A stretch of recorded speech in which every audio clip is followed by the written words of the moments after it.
Good morning, everybody. Welcome to another edition of First Chapter Friday. Today, I am sharing with you another Mark Twain nominated book. This one is for any of you who are really into like fantasy, sci-fi. This one is going to be particularly great for anybody who's into like Marvel comic books or superhero stuff. This is a superhero who is known as the Nightingale. Well, she's kind of a superhero.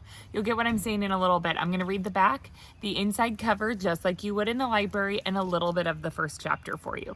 All right, here we go. It was as if I had just woken up from a strange and terrifying dream. But it was real. It had happened. I'd stolen a magic sword from the prince. Well, I suppose you could say it had stolen itself, though I didn't think the prince would see it that way. I held the sword aloft, frowning into the shimmering surface of the blade. So what am I supposed to do with you now? Here's the inside cover. 12-year-old Lark is determined to escape her squalid life at Miss Starvenger's boarding house, but she needs to find the coin to do it. Her grand scheme? To steal her fortune from the Royal Museum. Unfortunately, her heist goes off the rails and Lark ends up stealing a magical sword right out from under the nose of Prince Jasper, who's none too happy to have his plan thwarted. Lark soon discovers that the sword has a mind of its own, and it has chosen her to be the next Nightingale, a fabled hero who must vanquish an ancient evil that is waking after centuries of sleep. But working alone has its limitations, and relying on others after a lifetime of disappointments is difficult. Still, Lark will need the help of her boarding house roommates if she wants to defeat the villainous forces that threaten to dismantle everything she holds dear. Wow, it's gonna get crazy. Chapter 1, get ready for this adventure.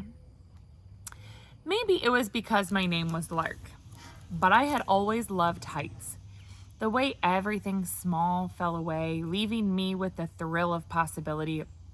Even now, when I was about to do the most dangerous thing I'd ever done. Perched on the roof of the Royal Museum, I could almost convince myself that the world was full of opportunity.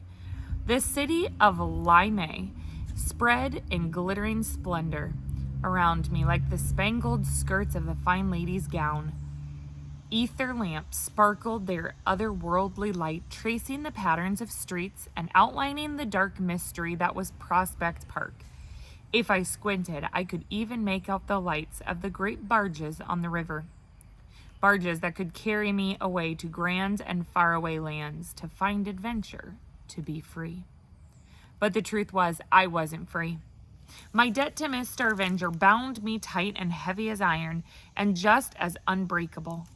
If I didn't escape it soon, I'd be trapped forever in a life I hated. A life my mother had died fighting to save me from. That was why I was here. All I needed was to make this last leap over to the museum's west wing, then drop down to pick the lock on the window. A wiggle inside and I was golden.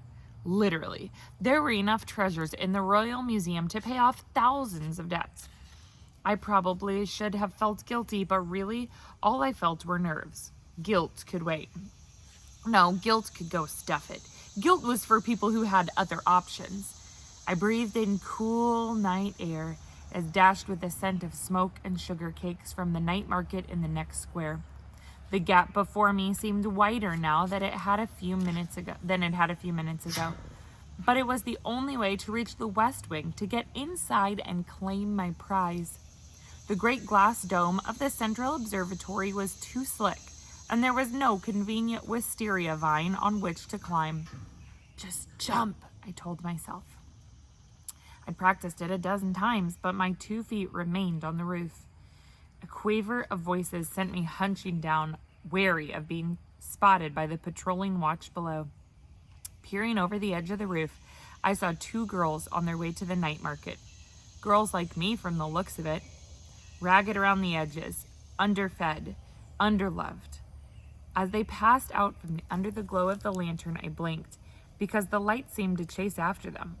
It wrapped around them, a faint luminous gleam that bloomed from their skin, that patched and faded their faded smocks, even the long braids slipping down their spines. Factory girls. People called the folks who worked in the ether shops haunts for a good reason. They looked like living ghosts. The luminous ether dust seeped into their clothing, their hair, their flesh. Beautiful and terrible. The magical stuff might power marvelous works of artifice, but it was dangerous. Too much of it, and you truly did become a ghost. You couldn't touch things, couldn't eat, couldn't speak. Eventually, your body faded completely away. Not that anyone seemed to care. The factories kept right on hiring, and there were folks desperate enough for coin to answer. A swell of fury rose in my chest, ember hot and useless. If I could, I'd stick Mr. Pinshaw, the factory owner, at one of his own grinding benches to see how he felt about breathing in poison all day. But I was only 12, an orphan. It took every scrap of my strength just to stay alive and whole. Wishing to do more was like wishing for a star to fall into my pocket. My mother had tried to change things, and she died because of it. I wasn't going to make the same mistake. One of the girls below stumbled, coughing. Soundless gasps shook her frail limbs, nearly bending her double. Her friend tried to reach for her, but her hand slid right through the sickly girl's arm. My own body tensed in useless sympathy. Maybe it was just a momentary flicker. Please just let it be a flicker. Finally, the girl straightened, catching her breath. I sagged in relief as they walked on, slipping away like gleams of moonlight lost in the clouds. That sad scene was my fate if I didn't find the gumption to make this leap and seize fortune by the scruff of its neck. Plenty of Miss Starvenger's other girls were already answering the whistle, trotting down every morning to grind raw ether into dust, coming home gleaming and flickering.